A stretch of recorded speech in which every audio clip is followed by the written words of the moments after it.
ఇప్పుడు 174 కేసులు దర్యాప్తు జరిపడం మనం అభినందించదు అధ్యక్ష. ఇంత షార్ట్ పీరియడ్ 740 పైచీలకు సాక్షులను విచారించిన అధ్యక్ష. 124 మెంబర్స్ అరెస్ట్ చేసి ఇంత జరిగింది. మన పోలీసులు ఎక్కడ నిద్ర పోయినట్టు పట్టించుకోనట్టు దాచిపోయినట్టు ఎందుకనాలి అధ్యక్ష? అధ్యక్ష నిన్నగాక మొన్న మన డీజీపీ గారు పోయి హోమ్ మినిస్టర్ టోపీ ఒకటిస్తే అవార్డు తీసుకొచ్చారు అధ్యక్ష. అభినందనలు ఇచ్చింది.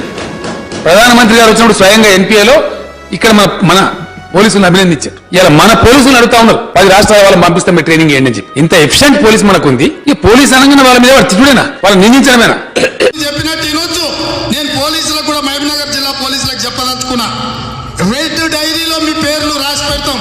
100 రోజుల తర్వాత వచ్చినాక ఒక్కనొక్కని గుడ్డలిప్పదిపిస్తాం. అది కొడుకు నేను హెచ్చరిక జారీ చేస్తున్న ప్రచారంలో బట్టలిప్పదీసి నడిపించిన చరిత్ర ఈ తెలంగాణ రాష్ట్రానికి. ఇళ్ళ మీద వాళ్ళ ఆస్తుల మీద దాడి చేస్తున్నావు అని మేమందరం గిన మహబూబ్నగర్ వచ్చినామంటే నీ ఈపు చింతపండు నువ్వు గిన మా వాళ్ళ